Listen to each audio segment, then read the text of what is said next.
Nah, karena itulah Rasulullah pun berkata kepada sahabatnya, kepada pasukan muslimin kala itu, "Wahai umatku, siapapun dari kalian yang bertemu dengan Abbas bin Abdul Muthalib, pamanku, janganlah kalian membunuhnya. Dia keluar memerangi kita karena terpaksa." Hai, wassalamualaikum warahmatullahi wabarakatuh. Terima kasih sudah klik video ini. Tidak terasa sebentar lagi kita akan memasuki bulan suci Ramadan di tahun 2026 ini. Wah, ini aku mau ngasih informasi juga khusus di bulan Ramadan. Semua video aku akan ditayangkan jam 8 malam ya. Jam 8 malam, oke? Nanti setelah Ramadan balik lagi jam 7 malam. Dan seperti Ramadan sebelumnya, wah, di bulan Ramadan tahun ini aku akan membawakan kisah-kisah seputar Rasulullah SAW beserta para sahabat di hari Selasa malamnya. Ya, Wak, ya. Jadi segmen sejarah kita, segmen histori kita yang biasa selalu upload di hari Selasa akan menceritakan tentang sahabat-sahabat Rasul. Dan untuk episode pertama ini, Wak, aku akan membahas kisah salah satu paman Rasulullah sekaligus juga otomatis sahabatnya Rasulullah yang selalu sigap memberi dukungan di masa dakwah Islam. Beliau adalah Abbas bin Abdul Muthalib radhiyallahu anhu, paman Rasulullah yang dikenal berwibawa, bersuara lantang, dan pembawaannya yang sangat disegani oleh banyak orang. Kalau Hamzah radhiyallahu anhu dikenal sebagai singa di medan perang, Wak, Abbas radhiyallahu anhu ini dikenal sebagai penguat dari balik layar. Beliau selalu mendukung dan selalu melindungi Rasulullah SAW dengan caranya sendiri yang bisa dibilang tidak umum dilakukan oleh para sahabat di masa itu. Tapi sebelum aku bercerita, aku mau disclaimer dulu kalau kisah yang aku sampaikan ini aku rangkum dari ceramahnya Ustadz favorit aku, yaitu Ustadz Khalid Basalamah, dan ada juga beberapa informasi pelengkap yang aku ambil dari artikel-artikel lainnya, ya. Kalau misalnya ada informasi yang keliru atau ada yang belum aku sampaikan, kalian boleh tambahin aja di kolom komentar di bawah. Nah, sekarang tanpa berlama-lama kita langsung masuk aja ke ceritanya. Check it out.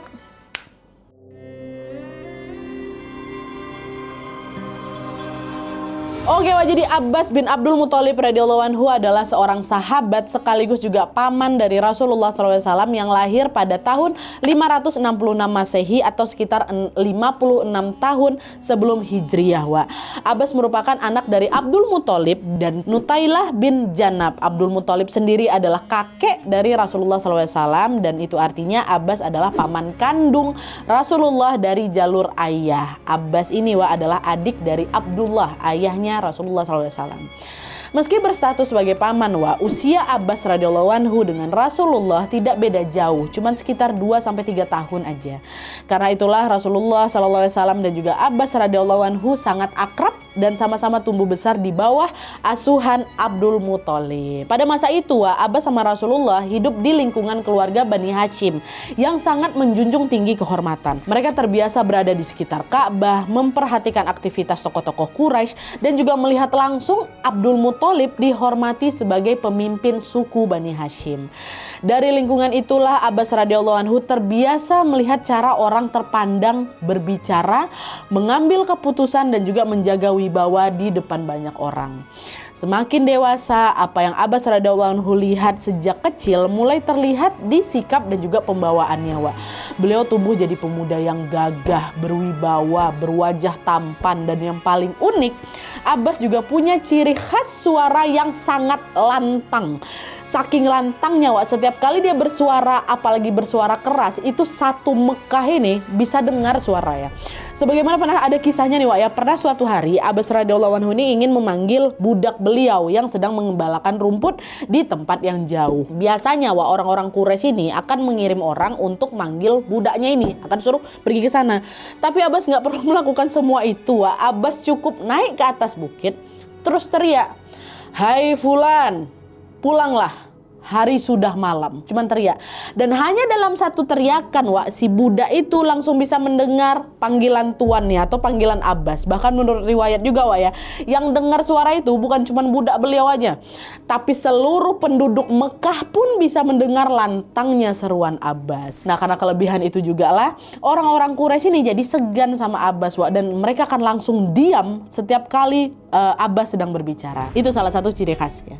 Nah, pada akhir abad ke-6 Masehi, jauh sebelum Islam itu datang, Abbas radhiyallahu anhu mendapat amanah penting dari kaum Quraisy, yaitu dia ditugaskan mengurus siqayah atau penyediaan air minum untuk para jemaah haji di Masjidil Haram. Tugas ini tuh bukan tugas biasa.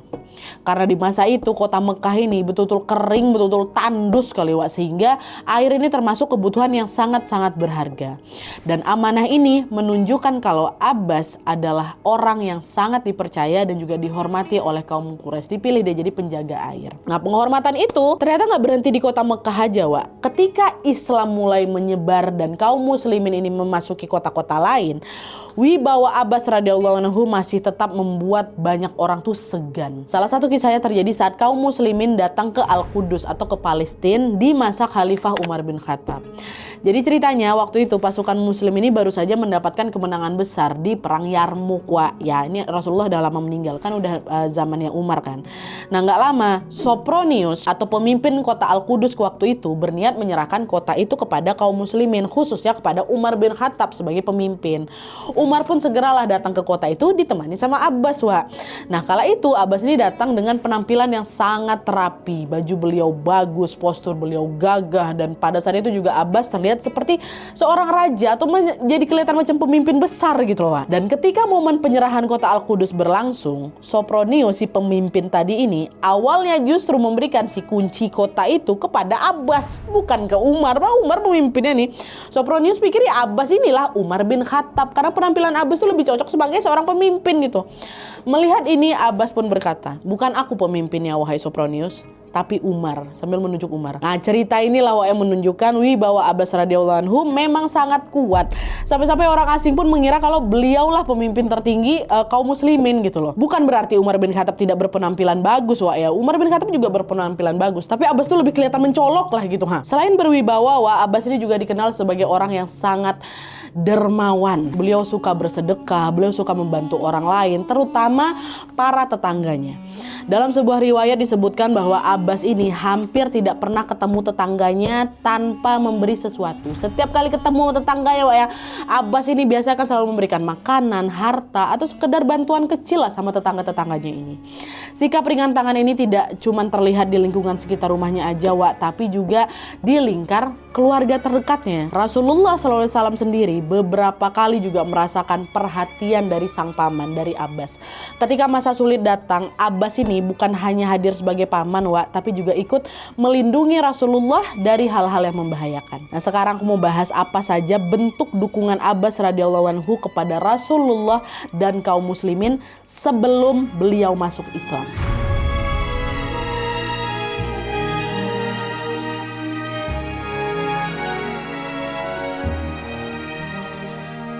Nah, jadi, Wak, dukungan yang Abbas radhiyallahu anhu berikan pada Rasulullah ini terjadi di berbagai peristiwa penting.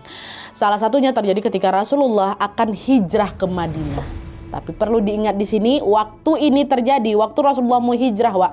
Abbas belum masuk Islam, Wak, ya. Tapi walaupun begitu, Abbas tetap mau melindungi Rasulullah ketika Rasulullah kan memang udah dicaci maki, udah dimusuhi kali sama penduduk Mekah kan, Wak. Tapi Abbas tetap melindungi. Nah, jadi nih ya, Wak, ya, sebelum hijrah ke Madinah, Rasulullah ditemani sama Abbas menemui suku Khazraj dulu, Wak. Ini penduduk asli kota Madinah sebelum akhirnya hijrah sama Abu Bakar, ya, untuk membahas ya rencana hijrah ini. Pertemuan ini tuh penting kali, Wak, karena Rasulullah butuh jaminan perlindungan sebelum betul-betul meninggalkan Mekah. Dan sebelum Rasulullah SAW bersuara nih, Wak, Abbas radhiyallahu anhu lebih dulu bertanya untuk menguji kesetiaan kaum Khazraj. Abbas berkata, wahai kaum Khazraj, sesungguhnya Muhammad ini adalah keponakanku. Dia berada di tengah-tengah kaumnya, dan kami sudah melindunginya seperti kami melindungi diri kami sendiri. Tapi sekarang dia memilih untuk berpihak dan berpindah ke negeri kalian. Maka jika kalian merasa sanggup menepati apa yang kalian janjikan kepadanya dan sanggup melindunginya dari orang-orang yang memusuhinya, maka ambillah dia. Tetapi jika kalian merasa tidak sanggup melindunginya, maka tinggalkanlah dia sekarang. Karena sesungguhnya dia berada dalam kemuliaan dan juga perlindungan kaumnya. Itu kata Abbas, Wak. kaum Khazraj langsung bilang, wahai Abbas, kami menerima Muhammad dengan segala resiko. Walaupun harta kami habis dan para pembesar kami terbunuh, kami akan menerimanya. Nah, jawaban itulah yang membuat Abbas radhiyallahu anhu yakin bahwa sang keponakan akan diterima dengan baik di Madinah. Barulah di situ Abbas pun melepas Rasulullah sang keponakan ini untuk hijrah ke Madinah atau ke tempat asli suku Khazraj. Suku Khazraj ini yang nantinya dikenal dengan nama kaum Ansor pintar, para penolong Rasulullah dan juga kaum muslimin. Nah, kisah Abbas radhiyallahu anhu bersama kaum Ansor ini menunjukkan betapa besar kepedulian dan juga kasih sayang Abbas kepada Rasulullah. Beliau betulan ingin memastikan apakah kaum Khazraj ini akan menjaga sang keponakan atau mereka cuma sekedar berkata-kata aja, walaupun waktu itu Abbas belum masuk Islam. Nah, selain peristiwa hijrah tadi, dukungan Abbas radhiyallahu anhu pada Rasulullah juga masih terus berlanjut di momen-momen selanjutnya. Salah satunya adalah dukungan ini terjadi ketika Rasulullah SAW dan kaum muslimin udah hijrah ke Madinah, ya. Jadi setelah Rasulullah hijrah, Abbas ini tetap tinggal di Mekah dan di tengah-tengah kaum Quraisy, ya kan. Nah, terus karena Abbas radhiyallahu anhu ini adalah tokoh yang sangat dihormati juga di sana, beliau bisa tahu apa saja rencana Quraisy kepada kaum muslimin, ya. Dan setiap kali ada sesuatu yang membahayakan, Abbas akan langsung menyampaikan informasi itu kepada Rasulullah secara diam-diam. Jadi bisa dibilang Abbas ini berperan sebagai mata-mata Rasulullah secara tidak langsung terkait kondisi di Mekah dan juga ancaman Quraisy gitu, walaupun belum masuk Islam. Sampailah pada suatu hari Abbas mendengar kabar bahwa Quraisy ini ingin menyerang Rasulullah dan juga pasukan muslimin. Tanpa menunggu waktu, Abbas pun segera langsung mengirimkan surat peringatan kepada ponakannya, yaitu kepada Rasulullah SAW. Dan di surat itu Abbas berkata, wahai Muhammad, berhati-hatilah. Quraisy merencanakan sesuatu untuk menyerang kalian, kata Abbas. Dan ternyata peringatan itu juga bukan sekedar kabar kosong aja, Gak lama setelah surat itu diterima, terjadilah itu Perang Badar, peperangan pertama antara kaum muslimin dengan kaum Quraisy. Ini kalian harus dengar ceritanya. Aku udah pernah upload kisah ini di video ini. Nanti habis ini kalian harus tonton yang belum tontonnya, ya. Cuma di sini waktu pasukan Quraisy ini bergerak menuju Badar sampai perang ini terjadi, ya. Abbas malah ikut berperang sama Quraisy. Abbas masuk ke komplotan Quraisy. Loh, kok gitu Nadia? Bukannya beliau berpihak kepada Rasulullah? Nah, hal ini memang masih jadi perdebatan di kalangan sejarawan, Tapi menurut sirah Rasulullah karya Ibnu Ishaq yang paling banyak dirujuk sama sejarawan, disebutkan bahwa Abbas radhiyallahu anhu ikut dalam perang Badar di pihaknya Quraisy bukan karena beliau memusuhi Rasulullah. Abbas terpaksa ikut karena dia dipaksa kaum Quraisy dan diminta untuk membawakan harta mereka selama perang. Itu makanya dia ikut. Nah, singkatnya setelah berperang nih kan, setelah peperangan sengit itu terjadi kan, Quraisy kalah nih, menang kan kaum muslimin. Di situ Abbas ditangkap, ditawanlah dia sama pasukan muslimin. Nah, ketika ditangkap, Abbas sempat bilang, kalau aku tidak berniat memusuhi kalian, aku ikut karena dipaksa keluar oleh Quraisy. Nah, kalimat ini yang barusan ini membuat sebagian ulama berpendapat bahwa di momen itu sebenarnya Abbas ini udah masuk Islam, katanya. Tapi beliau memilih untuk menyembunyikannya karena alasan keamanan. Beliau kan masih di Quraisy, ya. Tapi sebagian ulama lain berpendapat kalau Abbas radhiyallahu anhu itu baru masuk Islam setelah terjadinya peristiwa Fathu Mekah atau pembebasan kota Mekah. Cuman terlepas dari kedua perbedaan ini, yang jelas Rasulullah SAW juga mendapatkan wahyu bahwa alasan Abbas radhiyallahu anhu ikut perang Badar memang karena terpaksa, dibenarkan sama Allah. Nah, karena itulah Rasulullah pun berkata kepada sahabatnya, kepada pasukan muslimin kala itu, wahai umatku, siapapun dari kalian yang bertemu dengan Abbas bin Abdul Muthalib, pamanku, janganlah kalian membunuhnya. Dia keluar memerangi kita karena terpaksa, kata Rasulullah. Dan pasukan muslimin pun menurutilah perintah Rasul, ya kan. Gak ada satupun dari mereka yang berani menyentuh atau menyakiti Abbas waktu perang itu terjadi, Tapi meskipun begitu, Rasulullah SAW tetap menjalankan aturan yang berlaku dalam perang. Ada aturan perangnya, yaitu menjadikan Abbas yang dari pihak Quraisy untuk dijadikan tawanan. Nah, di masa itu, menahan tawanan perang ini memang bagian dari aturan perang, bukan bentuk penyiksaan, ya. Memang kayak gitu aturannya. Dan nanti biasanya para tawanan ini akan diikat terus diletakkan di dekat masjid. Alasannya supaya apa? Supaya mereka ini dengar azan dan juga lantunan ayat-ayat Al-Qur'an. Gak jarang, sebagian dari tawanan itu hatinya tergerak terus masuk Islam. Nah, Abbas waktu itu digitukan juga. Nah, setelah menjadikan Abbas radhiyallahu anhu sebagai tawanan, pasukan muslimin pun bersama Rasulullah beristirahat lah waktu itu ya, beristirahat di tenda yang memang sudah mereka siapkan. Tapi ketika malam datang, Abbas beberapa kali merintih kesakitan. Wah, dengar itu gelisah Rasulullah, sampai-sampai beliau nggak bisa tidur. Nah, para sahabat yang tahu keadaan Rasul pun bertanya lah kan, ya Rasulullah, apa yang membuatmu tidak bisa tidur gitu, kata sahabat. Rasulullah menjawab, aku mendengar rintihan pamanku Abbas, lepaskanlah ikatannya gitu. Nah, para sahabat langsung lah tuh dilonggarkan ikatannya Abbas, dan setelah itu Rasulullah SAW nggak gelisah lagi. Nah, peristiwa ini menunjukkan betapa Rasulullah SAW sangat menyayangi Abbas. Tapi di luar urusan keluarga, Rasulullah tetap menegakkan aturan-aturan perang gitu. Nah, selain menawan Abbas radhiyallahu anhu, Rasulullah juga memberlakukan aturan tebusan pada Abbas sebagaimana para tawanan lainnya. Aturannya memang kayak gitu. Abbas diminta untuk membayar sejumlah harta supaya bisa bebas. Nah, sikap ini menunjukkan bahwa Rasulullah adalah figur yang memang adil. Beliau tetap menjalankan peraturan tanpa membedakan status keluarga. Walaupun Abbas adalah paman Rasulullah, Rasulullah tidak mengistimewakannya secara khusus. Memang aturannya kayak gitu, aturannya juga dari Allah, ya harus diturutin gitu. Nah, setelah perang Badar usai, posisi Abbas radhiyallahu anhu perlahan-lahan mulai berubah. Dari yang awalnya selalu berdiri di barisan Quraisy saat perang, pelan-pelan Abbas mulai membatasi diri dari Quraisy. Membatasi diri di peristiwa-peristiwa setelahnya, perang Uhud, perjanjian Hudaibiyah, sampai perang Khaybar, Abbas tidak pernah lagi muncul di barisan Quraisy. Beliau seolah ingin menjauh dari semua agenda Quraisy untuk memusuhi Rasulullah SAW. Nggak mau, dia menjauh. Perubahan sikap Abbas inilah yang dinilai oleh para ulama sebagai tanda bahwa beliau sudah tidak lagi mendukung Quraisy secara ideologis. Artinya Abbas bisa jadi sudah memihak kepada Islam, tapi belum berani menyatakan secara terang-terangan.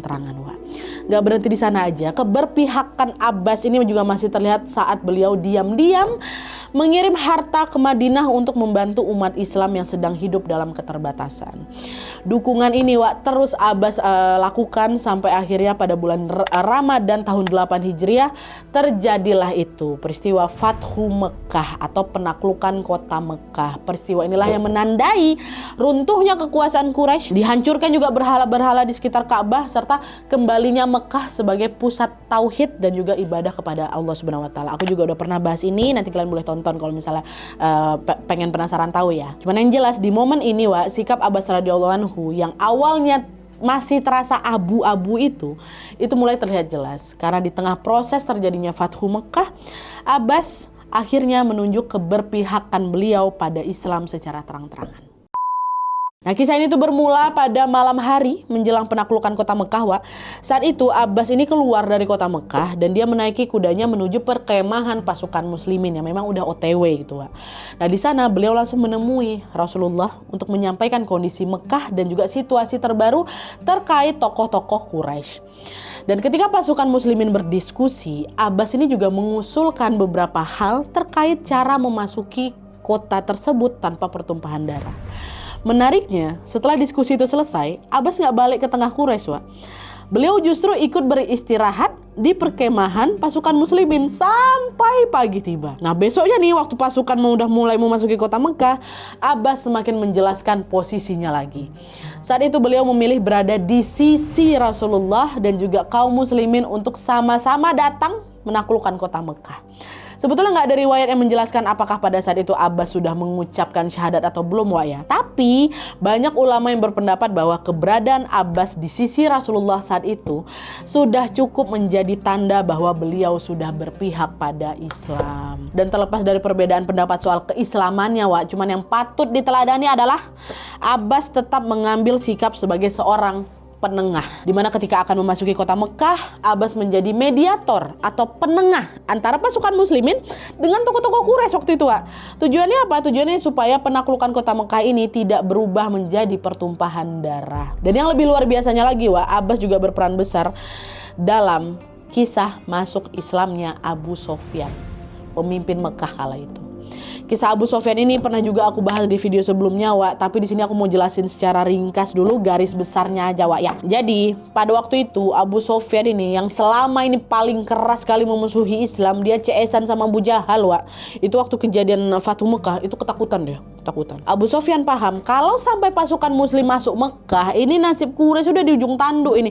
Apalagi di masa itu kekuatan Quraisy udah melemah kali, Wak. Salah satunya karena apa? Karena tokoh-tokoh Quraisy yang lain yang dulu memusuhi Islam itu macam Khalid bin Walid, Amr bin As sama yang lain-lain udah memeluk agama Islam. Nah, melihat ketakutan itu, Abbas pun akhirnya membawa Abu Sofyan menemui Rasulullah langsung. Waktu itu Abbas tidak berniat menyerahkan Abu Sofyan untuk dihukum, tapi untuk diberikan kesempatan.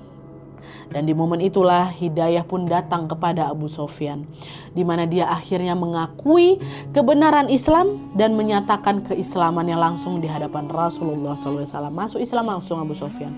Banyak ulama yang berpendapat kalau kisah masuk Islamnya Abu Sofyan ini nggak akan lepas dari upayanya Abbas, karena berkat usaha beliau, Abu Sofyan yang keras hatinya pun ini akhirnya bisa menerima kebenaran Islam. Nah, udah nggak lama setelah Abu Sofyan masuk Islam, Rasulullah pun mengeluarkan satu keputusan besar untuk meredam ketakutan masyarakat Mekah, di mana Rasulullah bersabda bahwa siapapun yang masuk ke rumah Abu Sofyan, yang masuk ke Masjidil Haram atau menutup pintu rumahnya, maka dia akan aman. Keputusan inilah yang membuat suasana Mekah yang semula tegang ini kan, perlahan-lahan berubah jadi tenang. Dan di balik keputusan besar itu ada peran Abbas yang mampu meredakan ketegangan orang-orang Quraisy tanpa harus ada pertumpahan darah. Nah, rangkaian kejadian itulah yang memperlihatkan betapa besar peran Abbas dalam Islam. Beliau pernah jadi pelindung Rasulullah sebelum hijrah, menjadi pendukung diam-diam di tengah Quraisy yang lagi memborbardir Rasulullah sampai akhirnya berdiri sebagai penengah pada saat Fathu Mekah. Dan perjuangan Abbas radhiyallahu anhu ini nggak berhenti di Fathu Mekah aja, Nggak lama setelah Mekah itu ditaklukkan, muncul lagi pasti ancaman dari luar kota di mana pasukan muslimin harus berperang melawan pasukan Hawazin di perang Hunain. Nah, pada saat itu Abbas radhiyallahu anhu ini ikut turun di medan perang bersama dengan ribuan pasukan muslimin lainnya. Dan meskipun jumlah mereka ini cukup banyak, justru disitulah ujian itu datang. Karena secara tiba-tiba pasukan musuh ini menyerang pasukan muslimin dari arah yang tidak mereka duga. Nah, serangan itulah yang langsung membuat suasana di sana langsung kacau balau, barisan mereka langsung terpecah semua di sana dan banyak yang berhamburan ke berbagai arah. Nah, di tengah situasi yang genting itu Rasulullah sadar keadaan harus segera dipulihkan. Nah, Rasulullah lalu memanggil Abbas untuk memanggil Ashabus Syajarah. Ya, ini apa? Ini adalah para sahabat yang dulu pernah berbaiat setia di bawah pohon Samrah sebelum perjanjian Hudaibiyah. Kenapa Ashabus Syajarah ini yang dipanggil Nadia waktu itu? Karena mereka dikenal sebagai orang-orang yang tidak mudah mundur dalam keadaan genting. Selain itu, sebutan Ashabus Syajarah ini adalah sebutan khusus yang tidak semua orang tahu artinya. Jadi macam kata kunci gitu. Nah, Rasulullah SAW pun berharap ketika Abbas menyebutkan nama itu, pasukan musuh nggak bakal tahu nggak bakal mengira kalau pasukan muslimin lagi persiapan serangan balasan gitu. Akhirnya setelah Rasulullah bilang kayak gitu, tanpa membuang waktu, Abbas pun memanggil nama Ashabus Syajarah dengan suara lantangnya tadi. Gak lama kemudian para sahabat itu pun langsung berbalik dan berlari ke arah Rasulullah sambil berkata, "Labaik ya Rasul, labaik ya Rasul, aku datang ya Rasul, aku datang ya Rasul." Akhirnya setelah berkumpul, semangat pasukan muslimin pun kembali bangkit lagi di sana. Barisan yang tadinya tercerai-berai sekarang sudah mulai kembali rapat. Dan dari situ keadaan pun pelan-pelan mulai berubah. Kaum muslimin langsung maju nyerang duluan dan bahu-membahu menahan serangan. Nah, setelah berperang sengit sepanjang hari itu, pasukan muslimin pun akhirnya mendapatkan kemenangan. Kemenangan itu tentu tidak lepas juga dari perannya Abbas radhiyallahu anhu. Di sini beliau nggak cuma mengangkat pedang aja, tapi juga meneriakkan satu seruan yang bisa merapatkan kembali barisan kaum muslim. Nah, setelah perang Hunain ini selesai, Abbas radhiyallahu anhu pun makin sering berada di sisi sang keponakan atau di sisi Rasulullah dalam berbagai urusan dakwah. Kebersamaan itu bahkan terus berlanjut sampai Rasulullah wafat di tahun 11 Hijriah. Sepeninggalan Rasulullah, Abbas tetap dihormati. Abbas sering dimintai pendapat juga oleh kaum muslimin. Sekarang aku akan masuk ke bagaimana kehidupan Abbas setelah wafatnya Rasulullah ya.